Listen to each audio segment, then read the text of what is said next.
Welcome back to the Midnight Tapes. Get comfortable. Turn the lights down low. Pull the blanket up to your chin and let the rain settle in around you. Let the room become softer than it was a moment ago. Let the corners blur. Let the glass of the window turn black, except where the rain catches a little bit of light and slides down in thin, trembling lines. Tonight I have 8 stories for you. The same 8 tapes. No more than that. They came to me the way they always do, quietly. Old recordings, late-night messages, things people wrote down because they couldn't say them out loud. Some were sent in emails with no subject line. Some were found in folders with names like "Do Not Open" and "After Midnight." Some were just voices, soft and tired, talking into a microphone as if they were afraid of waking whatever was listening on the other side of the room. I don't know if all of them are true. The people who told them believe they are. That was enough for me to keep them. And maybe belief is all a story needs. When the hour is late enough and the rain is loud enough to make the house feel separate from the rest of the world. You don't have to stay awake for all of them. Let your eyes close whenever they want to. Let the words pass over you slowly. Let the rain keep time. The storm outside will keep going whether you listen closely or not. You're safe here. The door is locked.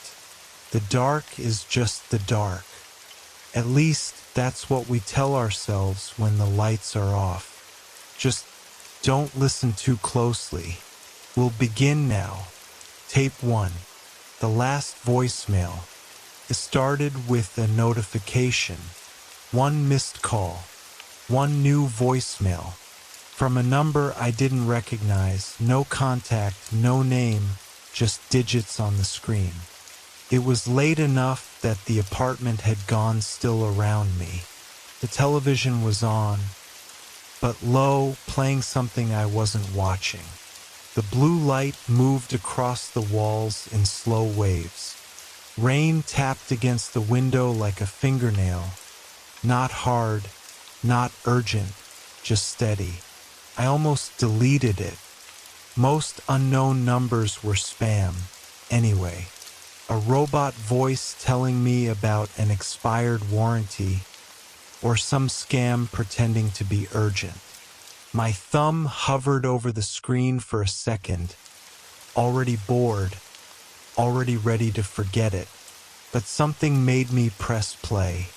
The recording opened with a breath. Not a dramatic one, not a gasp, just a normal breath, the kind you hear when someone is holding the phone close to their face and trying to decide whether to speak. Then came the voice. It was my own, calm, tired, the way I sound late at night when I'm alone and not trying to sound like anything. The message said, "Don't fall asleep on the couch again. Go check the back door." That was it. No explanation. No goodbye, just a faint click and silence. I sat there for a long time with the phone still pressed against my ear, listening to nothing. I hadn't recorded anything. I never call myself.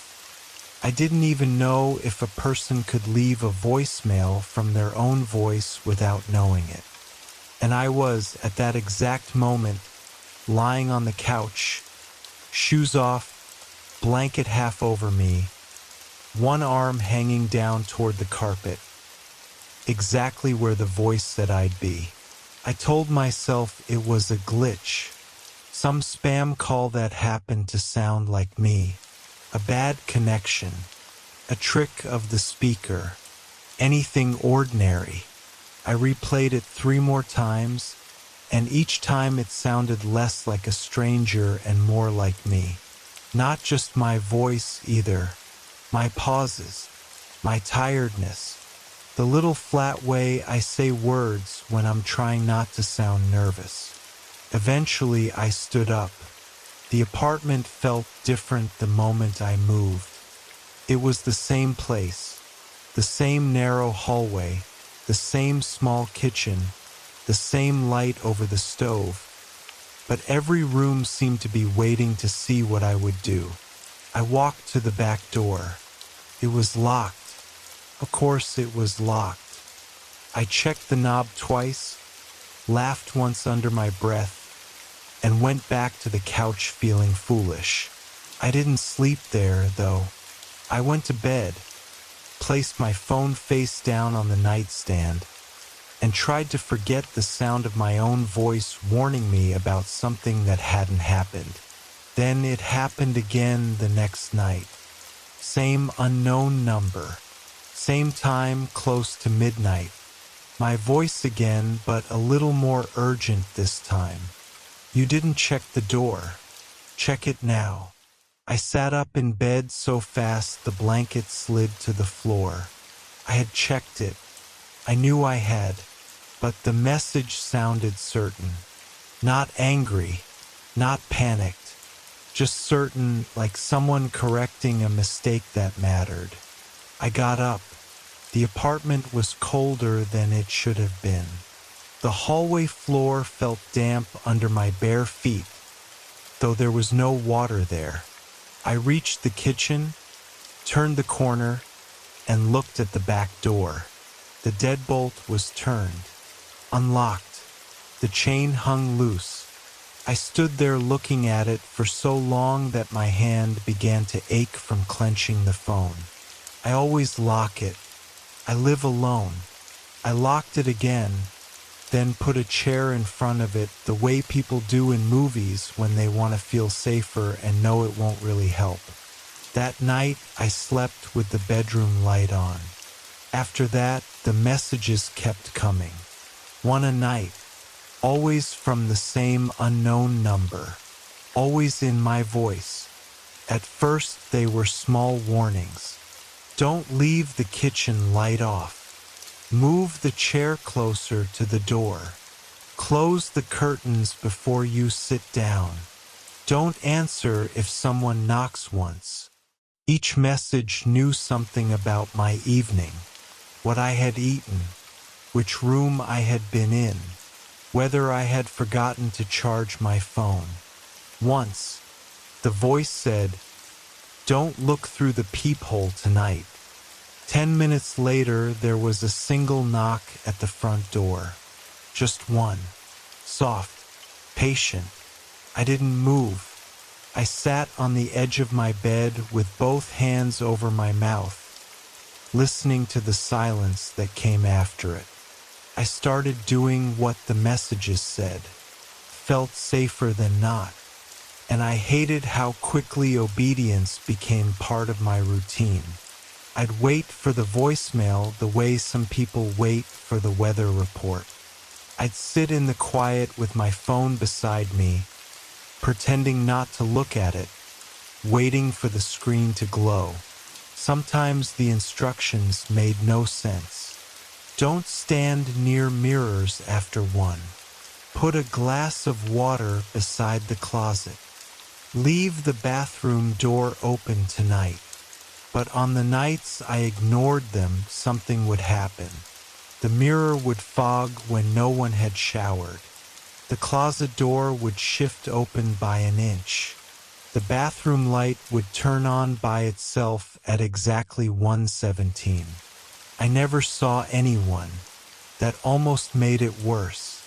The last one I ever got was different. Came earlier than usual. The screen lit up while I was still awake, still sitting on the couch, rain muttering against the windows, the apartment dim except for the lamp beside me. I played it at once. My voice was very quiet, almost gentle. It said, "You can stop checking now. I'm already inside." There was a sound after that, not static. Not a breath, something closer to the soft creak of a floorboard behind the person recording. Then the message ended. I didn't turn around. I don't know why. Maybe because some part of me understood that not turning around was the last instruction I had been given without words. I sat there until morning. I never got another message after that. The number stopped working. The carrier couldn't trace it. The voicemail vanished from my phone 2 days later, though I never deleted it. And some nights, lying in the dark, I still wait for the phone to light up, because at least when it did, I knew where the voice was coming from. Now, when the apartment goes quiet, I sometimes hear my own voice in another room. Not speaking, just breathing. The rain's still falling. Stay with me. Here's the next one. Tape 2. The House That Counted. When I moved into the old house on Eldon Street, the landlord told me the walls were thin and the pipes were loud.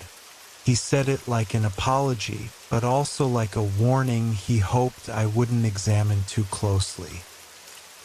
He stood in the doorway with the keys in his hand, rainwater darkening the shoulders of his coat, and kept looking past me into the hallway as if he expected the house to answer questions for itself. He was right about the noise, but it wasn't pipes.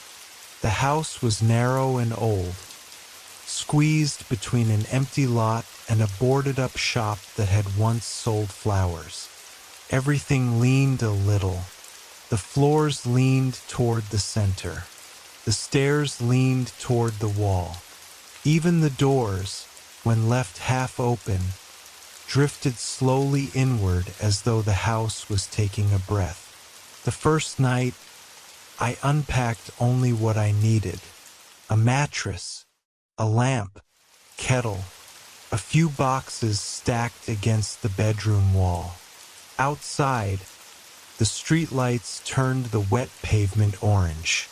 Every passing car made the windows tremble. I was exhausted and almost grateful for the ordinary sounds. Gutters dripping, radiators tapping, wind slipping under the eaves. Then, just after 2 in the morning, I heard it through the bedroom wall. A soft voice, counting, slow and even. 41, 40, 39. The voice was close enough that I held my breath to hear it better. It was neither male nor female, or maybe it was too muffled to tell. It sounded like someone speaking with their mouth near the plaster. Just numbers, counting down, then silence. I sat up, listened for footsteps, a television, anything that could explain it. The houses on that street were packed close together, so I figured it was a neighbor. Someone watching an old movie. Someone talking in their sleep. Something with a simple explanation. But the next night it counted again. And it started lower. 38. 37. The voice came from the same wall, the one beside my bed. Not loud, never loud. It didn't need to be. The quietness of it made me listen harder. The night after, lower still. 36, 35. That was when I realized it was counting down one number per night. Not randomly, not repeating, moving, patiently, towards something. I knocked on the neighbor's door the next morning to ask if they'd heard anything. I rehearsed how to say it without sounding insane. Maybe your TV is a little loud at night. Maybe someone in your house counts. Maybe your child is practicing numbers through the wall. But there was no neighbor. That side of my house faced an empty lot. Weeds, broken bricks, a rusted fence. Nothing close enough to share a wall. I stood there in the pale morning light with my coffee going cold in my hand. staring at the outside of the wall I had pressed my ear against the night before. There were no windows on that side, no door, no vent, just old brick and ivy and rain. I told myself to ignore it. I'm good at ignoring things. Bills, phone calls, bad dreams. The little signs a place is wrong before you admit it is wrong. But you can't ignore a number that gets closer to zero every single night. The counting became the center of the house. I stopped watching television because I was afraid I wouldn't hear it. I stopped going to bed early because I knew sleep wouldn't hold me. I would lie awake with the lamp on, staring at the wall, waiting for the voice to begin. 29, 28. Some nights it counted 2 numbers. Some nights only 1. One night it whispered 24, and then paused so long I thought it was done. Then, from a slightly different spot in the wall, closer to the headboard, it said 23. I moved the bed across the room after that. It didn't help. The voice moved too. By the time it reached the teens, small things in the house started changing. The kitchen clock ran backward for exactly 1 minute after the counting stopped. The hallway mirror reflected the bedroom door as closed when it was open behind me. The wallpaper near the counting wall developed little raised bumps, like knuckles pressing gently from the other side. I called the landlord. He didn't answer. I went to his office. The woman at the desk said he had gone away for a few days, though she looked uncomfortable when I said the address. She told me the house had always had settling noises. She said old places make people nervous. I asked her if anyone had ever moved out quickly. She said, "Not before it got close." Then she pretended she hadn't said anything. By the time it reached single digits, I wasn't sleeping at all. I would sit in the living room with every light on, doing the math over and over, knowing exactly how many nights I had left before it finished. 9, 8, 7. Every number felt less like a count and more like a step. At 6, the voice was no longer inside the wall. It sounded like it was in the room with me, but only when I looked away. At 5, I found dust on the floor in the shape of bare footprints. They started at the bedroom wall and stopped beside my pillow. At 4, I packed a bag before sunset. I left almost everything behind. Clothes, books, dishes, a box of photographs I still regret abandoning. I didn't wait for the voice that night. I walked out in the rain, left the keys in the mailbox, and never went back to find out what happened at 0. I moved into a bright apartment on the 3rd floor of a building made of concrete and glass. No shared walls, no old pipes, no history I could feel under my feet. For a while I slept. Then, months later, I woke at 2:03 in the morning. No reason, just awake. The room was silent except for the rain outside. And from somewhere deep inside the wall behind my bed, a soft voice whispered, very slowly, 3. I don't know what happens at 0. I still don't. Some nights I wonder if it's still counting in that empty room on Eldon Street, all the way into the negatives, waiting for someone new to start listening. And some nights I wonder if moving out only made it count slower. You're doing fine. Let your eyes rest. The next tape is already playing. Tape 3. Night shift at the way station. I worked nights at a truck way station on a quiet stretch of interstate. It was the kind of road people only noticed when they were tired. Flat fields on both sides, pine trees farther back, and miles of blacktop shining under the rain. During the day, the place looked harmless. A little concrete booth, a scale platform, a few sodium lights, a sign telling trucks to pull in when flashing. At night, it felt like a place the world had forgotten. The job was simple. Trucks pull onto the scale. I read the weight. I wave them through. Most nights, only a handful came. Long haulers with coffee cups and tired eyes.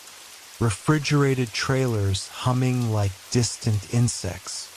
Tankers moving slowly under the lights, their metal sides reflecting the booth and the empty road behind them. Between them, it was just me, the hum of the lights and the dark road. I learned the sounds of that place better than I learned the job. The buzz of the fluorescent tube over my desk, the soft tick of the old wall clock, the click of the scale relay when something heavy rolled over the platform, the rain on the glass, the silence after a truck pulled away. One night around 3, the scale activated on its own. The relay clicked. The display lit up. A weight appeared, a heavy one, the kind of number you'd expect from a full loaded truck. But the scale was empty. No headlights on the road, no engine, nothing on the camera feed, just the number climbing on the display, as if something enormous had rolled silently onto the platform and stopped. I stared at it for a few seconds, waiting for the system to correct itself. Didn't. The number held steady. Then the relay clicked again, and the display dropped to 0. I figured the sensor was faulty. I logged it in the maintenance book, wrote phantom reading, and tried to make a joke of it in the notes. I even drew a little ghost beside the time, but it kept happening. Always around 3, always a heavy reading on an empty scale. The cameras never showed anything. The road never showed headlights. The air never moved. Yet the scale behaved exactly as if something massive had pulled in, waited, and left. After the 4th night, I walked outside with a flashlight. The scale platform was slick with rain. My boots made hollow metal sounds as I stepped onto it. I checked under the edges, behind the sign, around the booth. Nothing. No animal tracks in the mud. No tire marks that didn't belong. Then I noticed something strange. The rain was falling everywhere except one spot in the middle of the platform. A dry rectangle. Long. Wide. About the size of a trailer. I went back inside and locked the door. And then the readings started changing. Not truck weights anymore. Smaller. The weight of a person standing on the platform. Then 2 people. Then a number so small it could only be a child. The first small reading came at 3:07. The display clicked on and settled at 162 pounds. I looked at the camera. Empty platform. Empty road. Rain falling through the lights. Then, faintly, from outside the booth, I heard a footstep. Wet, slow, a single step on metal. I told myself it was water dropping from the sign. Then came another, and another. They crossed the platform from the far edge toward the booth. I sat very still behind the glass. The footsteps stopped just outside my door. For a long minute, nothing happened. Then the scale display went dark. The next night, there were 2 readings. 162, 138, two sets of footsteps. The night after that, the small number appeared. 41 pounds, a child's weight. That was the night I heard more than footsteps. I heard breathing, not through the speaker, not on the radio, just outside the booth door, low enough that I could have imagined it if I hadn't been holding my own breath to make sure it wasn't mine. There was an intercom mounted beside the scale for drivers to call in if they needed help. It hadn't worked in years. The wire had been cut before I took the job. At 3:12, after the child's weight appeared on the display, the intercom crackled. A voice came through, small, far away. "Are we heavy enough now?" I unplugged the speaker from the wall. The voice kept coming. "Are we heavy enough now?" I quit that job 2 days later. I told the day shift guy first. He laughed when I explained it the way people laugh when they want the story to stay a story. He'd been there 12 years, he said, and he'd never seen a thing. Then he got quiet. He looked out toward the scale, where morning sun had turned the wet metal bright and harmless. And he added, "That's because I only work days. Whatever's out there, it only weighs in after midnight." Before I left, I checked the old maintenance logs. I don't know why. Maybe I needed proof that I wasn't the first. 20 years of reports, sensor errors, power surges, false readings, always between 3 and 3:15, always after rain. And once, in a report from 1998, someone had written a sentence in the margin. "Do not open the booth door when the small one comes." I never saw anything on the scale, not once, but sometimes, when I drive past any way station at night, I look at the platform and imagine a number appearing in the dark, not for a truck, not for a person, for everything that never made it home, still trying to be counted. Breathe slow. The rain has you. Here's the fourth. Tape 4. The Polaroid drawer. After my grandmother passed, I helped clear out her house. It was the kind of place that hadn't changed in 40 years. Same wallpaper, same smell, same quiet. Heavy curtains, brown carpet, porcelain birds lined up on shelves. A hallway clock that clicked too loudly and never seemed to show the right time. I'd visited as a kid, but never stayed over. My mother never let us. She said the house didn't sleep well. I never knew what she meant. As a child, I thought it was one of those adult phrases that meant nothing. The way people say a house has good bones or a room feels tired. But walking through it after the funeral, with the rooms empty of my grandmother and full of her things, I understood that some houses do seem awake in the wrong places. In the back bedroom, I found an old dresser. It stood against the wall beneath a mirror clouded with age. The top drawers opened easily, filled with scarves, receipts, old birthday cards. The bottom drawer was stuck, swollen with damp and years. I almost left it. Then something shifted inside when I pulled. A soft sliding sound. Paper against paper. I braced one foot against the dresser and pulled harder. The drawer came loose all at once. It was full of Polaroids. Dozens of them. Maybe 100. All stacked in loose piles, some faded, some sharp enough to look new. The white borders had yellowed with age. A few had dates written on the bottom in my grandmother's small, slanted handwriting. I picked one up. It was a photo of someone asleep in bed, taken in the dark, the flash catching their face.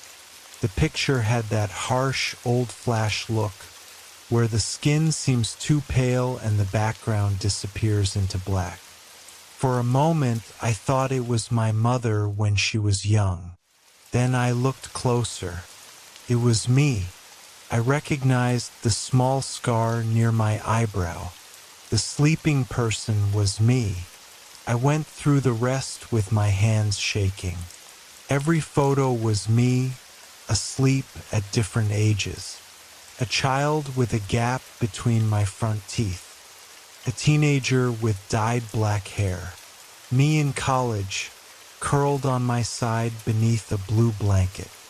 Me last year, all taken in that back bedroom. The same bed, the same angle from above looking down. But I had never slept in that house. Not one night. My mother had made sure of it. I searched the room for a camera, as if that would explain anything. I checked the closet, the shelves, behind the dresser, under the bed. There was dust thick enough to write in. No camera, no tripod, nothing. The bed in the photographs was still made, covered with the same faded quilt. I recognized it from childhood visits. I remembered sitting on the edge once, and my mother pulling me up quickly, almost roughly, telling me not to play in that room. At the time, I thought she was being strict. Now I remembered the look on her face. Not anger, fear. I asked her about it that evening. She went pale before I finished the sentence. Not confused, not surprised, pale. She asked me to bring the photos to her. I drove home with them in a cardboard box on the passenger seat. The whole drive I felt watched from the box. Every time I stopped at a red light, I imagined the photos shifting inside, rearranging themselves, putting the newest ones on top. I laid them out on her kitchen table. She looked through them slowly, without touching some of them, as if the paper itself might hurt her.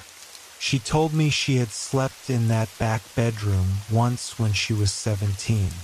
Only once. She woke before dawn to the flash of a camera. My grandmother was standing over her bed, holding nothing. No camera, no light, just standing there, eyes open, face empty. The next morning, there was a Polaroid on the dresser. My mother asleep, taken from above. After that, my mother refused to sleep in the house again. Years later, when I was born, she made the same rule for me. Visits were fine. Dinner was fine. Holidays were fine. But before dark, we left. I asked why she never told me. She said, "Because I thought it only took pictures in that room." Then she reached the last photo and stopped breathing for a second. It was me asleep but recent. My current haircut, my current apartment, 200 miles from that house. My gray pillowcase, my bedside lamp, the little crack in the wall above my head. A photo that couldn't exist, taken somewhere no one had access to, of a night I didn't remember. On the bottom border, in my grandmother's handwriting, was a date. The night before she died. My mother burned them all that night in the backyard. She didn't let me help. She stood beside the metal bin in the dark, feeding the pictures one by one into the fire. The Polaroids curled as they burned. The faces blackened first. Mine disappeared again and again. When the last one caught, something flashed from inside the flame. A white burst of light, like a camera. My mother dropped the matchbook and whispered, "Don't look at the windows." I looked anyway. In the dark glass of the kitchen window behind our reflections, I saw the outline of that back bedroom. The bed, the quilt, and something standing beside it, holding its hands up in front of its face as if framing a shot. We don't talk about it, but I sleep with the lights on now. And some mornings I wake up and the blanket is folded down neatly at the corner, the way you'd fold it back to get a clearer shot. The worst part is not the fear of being watched. It's the fear that somewhere, in some drawer I haven't found yet, there are newer pictures. Pictures of nights that haven't happened. Still here. Good.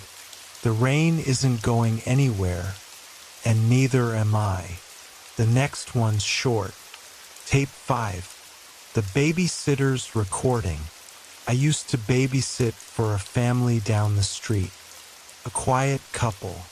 One little boy, maybe 5 years old. Their house was small and warm and always smelled faintly of laundry detergent and apple juice. The parents were kind in that tired way young parents are kind. They paid on time, left snacks on the counter, and told me to call if I needed anything. The little boy was sweet, too serious for his age, maybe. He had big dark eyes and a habit of pausing before he answered questions, as if he were listening to someone else tell him what to say. He also had a habit that unsettled me. He'd talk softly to the corner of his room, not all the time, only when he was sleepy, only after the bedtime story, when the lamp was low and the house had gone quiet. He would turn his head slightly toward the far corner, the one between the closet and the window, and murmur like he was answering someone. When I asked who he was talking to, he said, "The tall man." The way he said it bothered me. Not scared, not playful, familiar, like the tall man was just another adult in the house. His parents called it an imaginary friend and never worried about it. They said kids made things up. They said he was creative. They said the corner was empty, and of course it was. Whenever I looked, there was nothing there, just a pile of stuffed animals, a blue curtain, the shadow of the closet door. One night they asked me to record his bedtime. He'd been singing a little song lately, something made up and quiet, and they wanted to catch it before he stopped doing it. They laughed when they asked, embarrassed like it was too sentimental. So I set my phone on the dresser, recording, and sat with him until he drifted off. The room was quiet. I was the only adult in the house. Rain tapped against the window. The nightlight glowed in the shape of a moon. The little boy sang in a voice so soft I could barely hear the words. Something about stairs. Something about a door. Something about not looking up. I remember leaning closer, trying to make out the tune. Then he turned his face toward the corner and stopped singing. I thought he had fallen asleep. Instead he whispered, "She's nice." I smiled because I thought he meant me. Then, after a pause, he whispered, "No, don't tell her yet." I asked him who he was talking to. He shut his eyes tightly and said, "Nobody." I sat there until his breathing slowed. Then I took my phone, went downstairs, and waited for his parents to come home. I played the recording back later at home, expecting the song. I heard his voice first, soft and sleepy, half singing. Then the rain. Then my own breathing near the phone. And then, beneath it, another voice answered him. Low, slow. Not a child's voice. Not a parent's voice. It came from farther away in the room, but it was clear enough that I could hear the shape of the words. Said his name, not loudly, tenderly, like someone leaning close to a crib. The boy hummed again. The voice said, "Ask her to look." My skin went cold. On the recording, I heard myself shift in the chair. I remembered that moment. I had moved because the room felt too warm. The boy whispered, "No." The voice said, "She's still listening," clear as anything. I was alone in that room. There was no one in the corner. There was no one else in the house. I stopped the recording. For a long time, I just stared at the phone on my bed. Then I played that part again, and again. Each time, the voice sounded a little closer to the microphone. I never babysat for them again. I couldn't explain why to the parents. What would I even say? Your son's imaginary friend knows when I'm listening? Something in his room spoke into my phone. The corner isn't empty? I told them I was too busy with school. The mother sounded disappointed. The father said he understood. Before we hung up, I heard the little boy in the background ask, "Is she coming back?" And very faintly, before the call ended, I heard a deeper voice say, "She doesn't have to. I still have the recording." It's been years. I've never been able to bring myself to play it past that line. Because the thing is, the voice wasn't talking about the boy. It knew I was the one listening. And part of me has always wondered if somehow it still knows. Sometimes my phone wakes in the middle of the night. No notification, no call, just the screen glowing on the nightstand. When that happens, I turn it face down without touching play. Because once, half asleep, I heard the first few seconds of that old recording start by itself. Rain, a child humming, then the tall man, much closer than before, whispering, "She's listening again. If your eyes are closed now, let them stay closed. You don't need to see for this one." Tape 6, The Road That Repeats. I was driving home late, a 2-hour stretch of empty highway I'd done 100 times. It was the kind of road that makes you feel like the rest of the world has been put away for the night. No houses close to the shoulder. No restaurants. No traffic except the occasional pair of headlights passing in the opposite lane and disappearing behind you like they had never been there. Around midnight, I stopped at a little gas station, the only one for 50 miles. A single lit island in all that dark. The rain had turned the pavement glossy black. The pumps buzzed under the canopy. A moth circled one of the lights over and over, throwing a frantic little shadow across the concrete. I filled up, bought a coffee, nodded at the clerk. He was an older man with pale eyes and a face that looked too still beneath the fluorescent lights. He didn't say hello. He didn't say the total. He just watched me place the coffee on the counter, then looked past me through the windows at my car.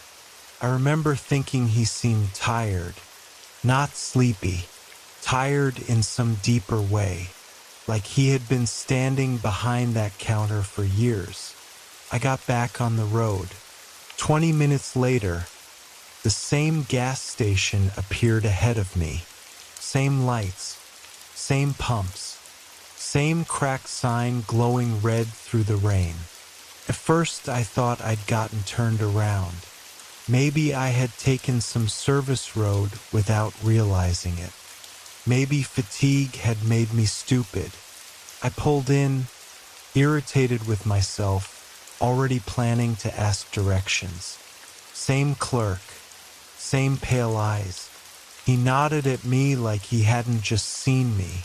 I checked my phone. The clock read the same time as when I'd left. Exactly the same. Not a minute had passed.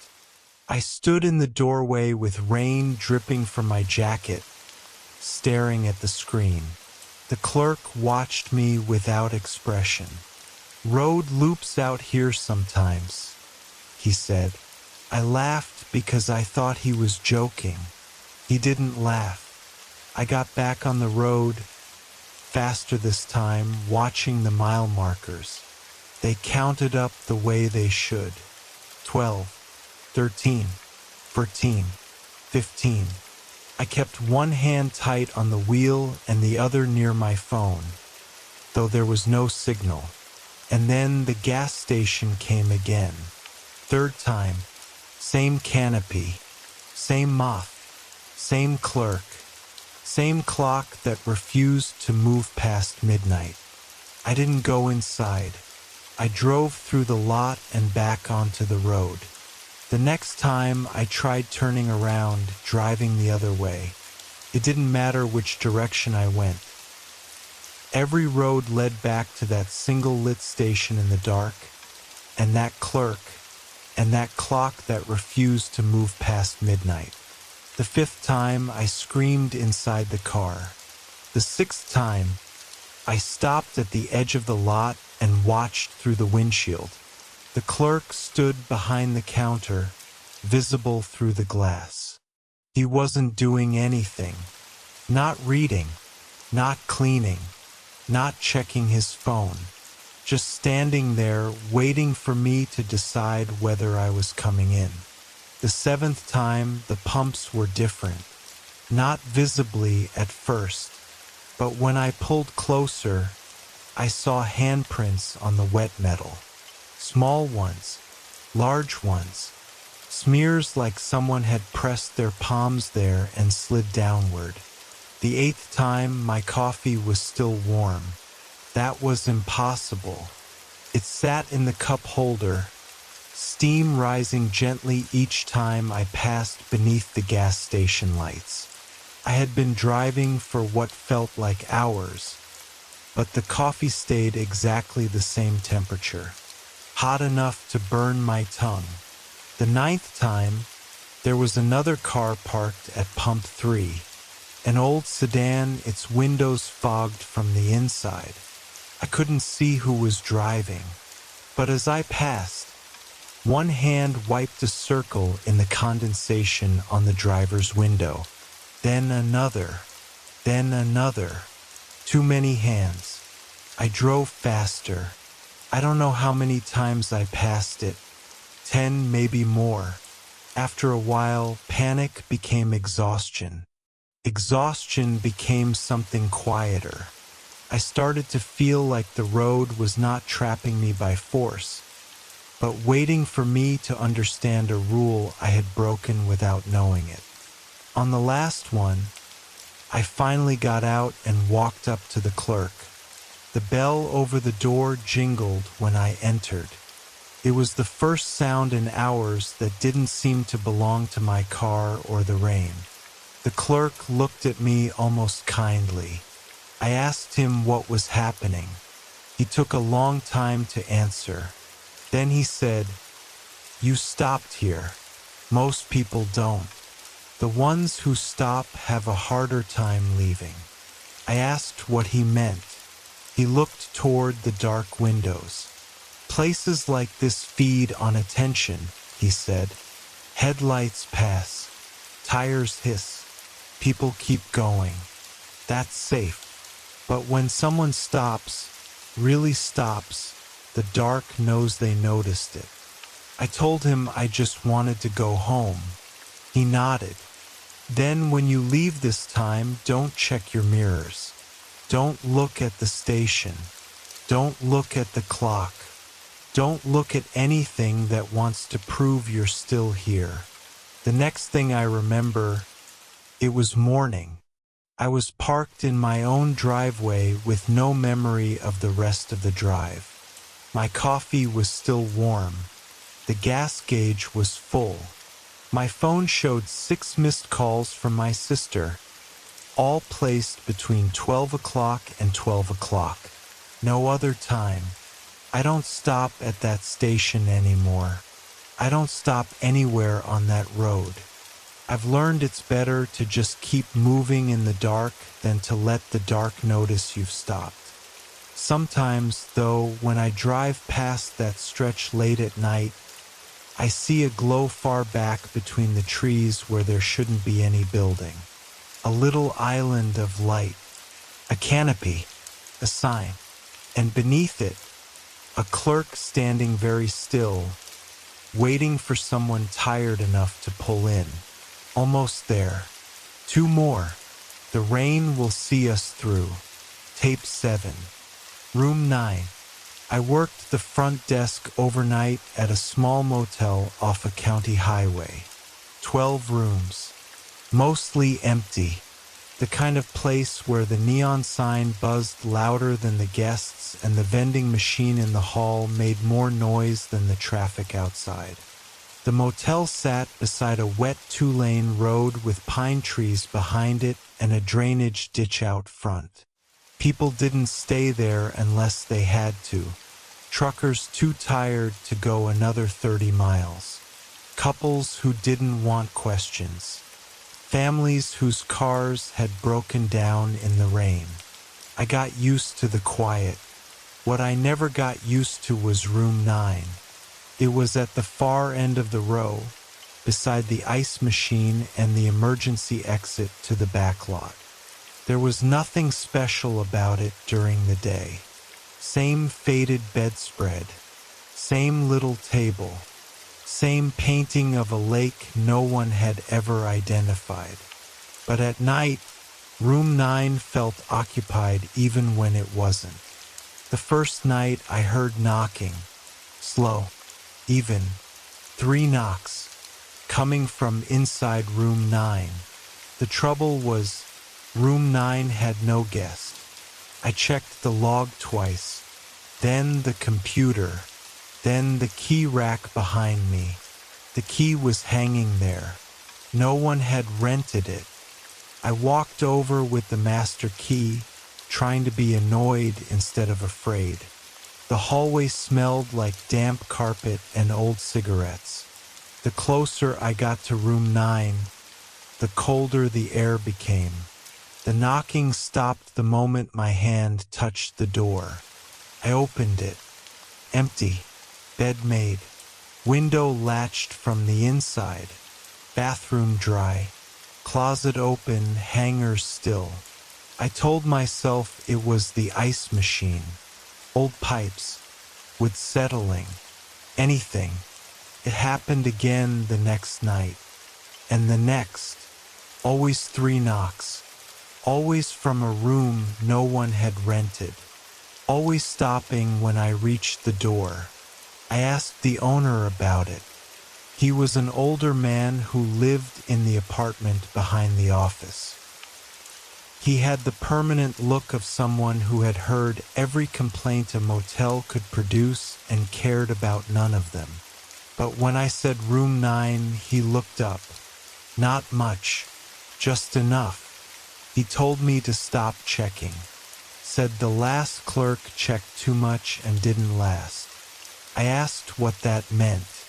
He said, "It means if a room wants privacy, give it privacy." Then he went back to his paperwork. I should have listened.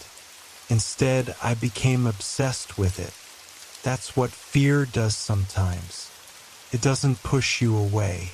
It makes you circle the thing that scares you, trying to reduce it to something small enough to understand. I checked room 9 before my shift. Empty. I checked the lock. secure. I checked the window, latched.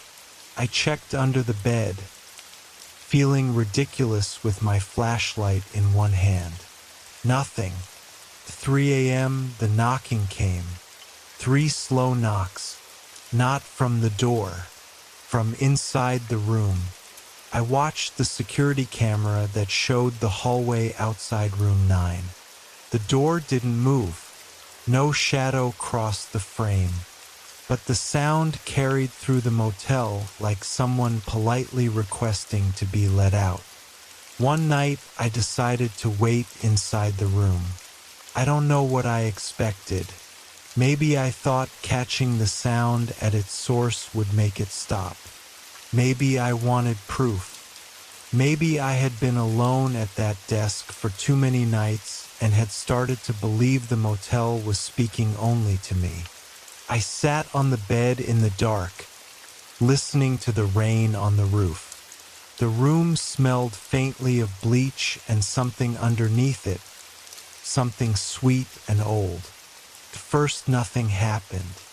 The red numbers on the alarm clock read 2:41, then 2:52, then 2:59.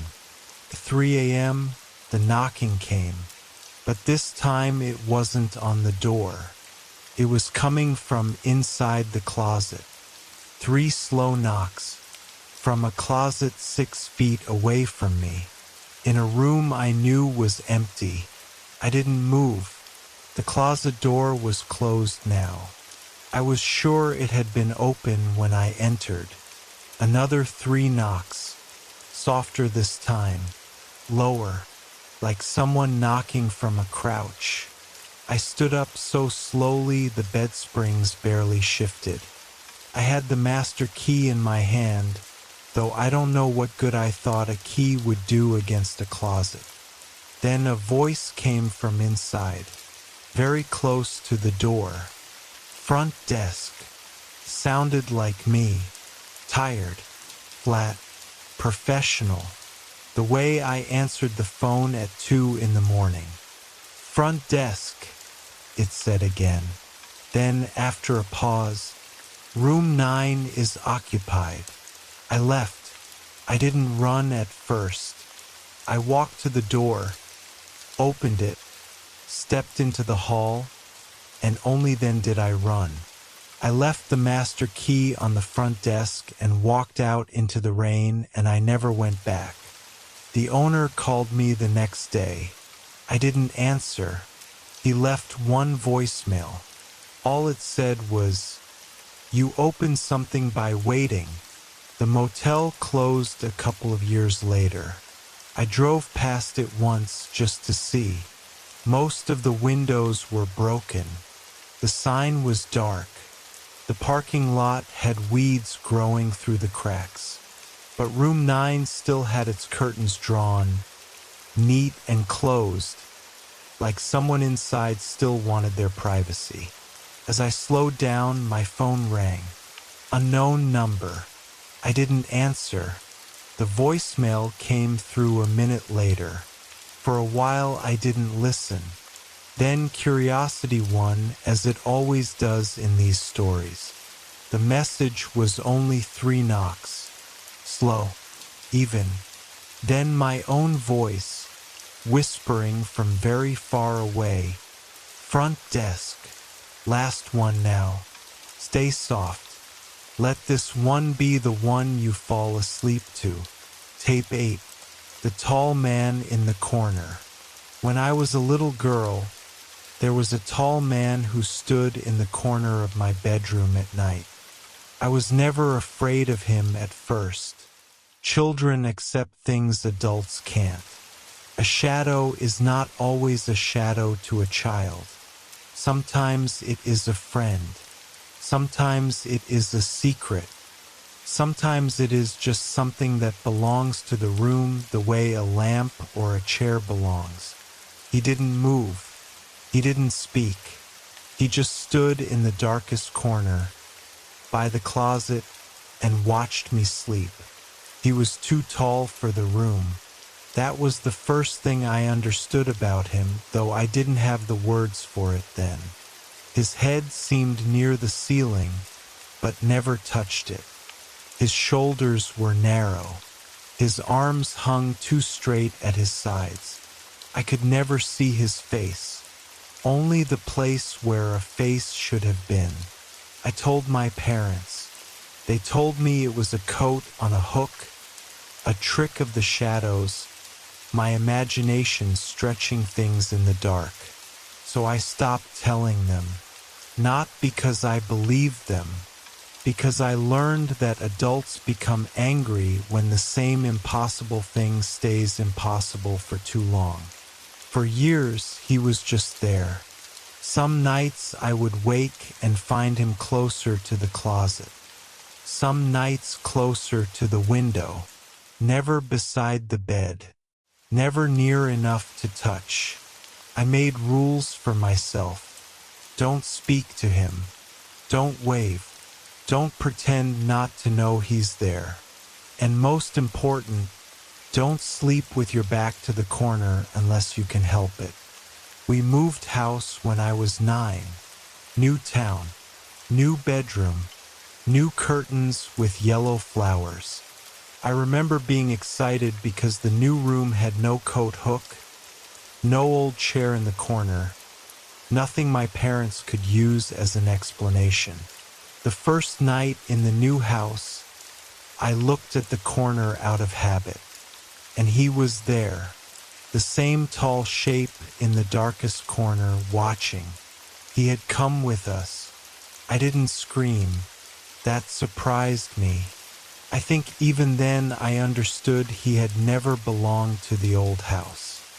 He belonged to me, or to something around me, or to the small private darkness that follows a child from room to room. We moved twice more before I grew up. Each time, the first night, I'd find him standing in whatever corner was darkest. In one house, it was beside the wardrobe. In another, near the curtains. In a college dorm room, he stood between the desk and the closet, thin as a folded coat but taller than the door. I learned to sleep facing the wall. I learned to leave lamps on. I learned not to mention him to roommates, boyfriends, anyone. People want ghosts to perform. They want stories to have rules. They want proof. But there are some things you survive by not inviting other people to notice. For a while, I thought he was harmless. That's the strange part. Years passed. He never touched me, never spoke, never appeared in daylight. He was terrifying, yes, but consistent. And after a lifetime, consistency can feel almost safe. Then I met someone who didn't believe in anything. He laughed when I said I didn't like dark corners. Not cruelly, just with the confidence of someone who had never been watched by something patient. One night he stayed over and turned off every light. I woke at 3:11 to the sound of him whispering. At first I thought he was dreaming. Then I heard what he said.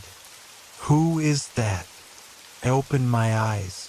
He was sitting up, staring at the corner. The tall man was there, closer than usual. My boyfriend turned on the lamp. The corner was empty. He left before morning. We didn't talk much after that. Years later, I'm an adult now. I have my own place, the first one I ever chose myself. A modern apartment, bright walls, open layout, no heavy furniture, no closets with deep shadows. I chose it because, for the first time, I thought I had found a room with no real dark corners. The first night there, I made myself a promise. I wouldn't look. I wouldn't search. I wouldn't build my life around him anymore. I'd just go to sleep like a normal person, I left one lamp on in the living room, just enough light to soften the bedroom doorway. I got into bed, closed my eyes, and listened to the rain brushing the glass. For a while, nothing happened. The apartment breathed around me. The refrigerator clicked. Car passed outside. Then, in the quiet, very softly, for the first time in my whole life, the tall man spoke.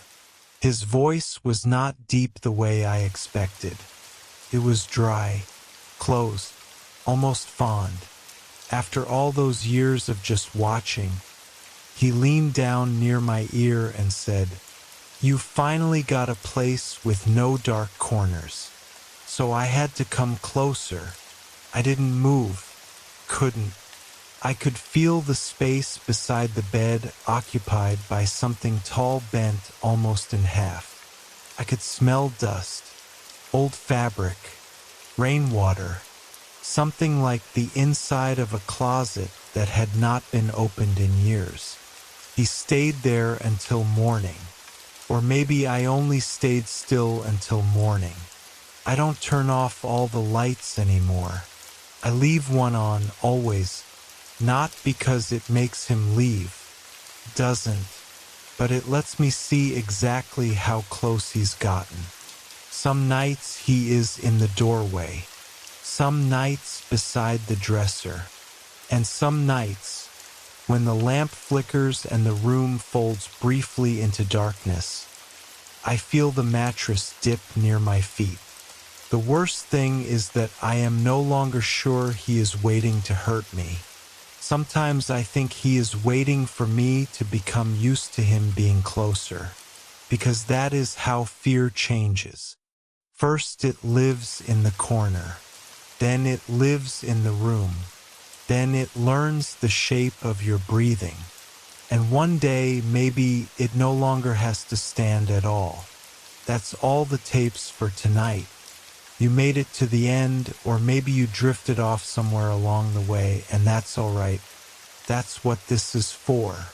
The rain will keep falling as long as you need it. The stories are done now. Nothing's left but the sound of the storm and the dark. And the dark is just the dark. Let your shoulders go heavy. Let your hands loosen. Let your thoughts become smaller and slower. You're safe. The door is locked. The window is closed. The room is still. And whatever you imagined in the corner was only a story, at least for tonight.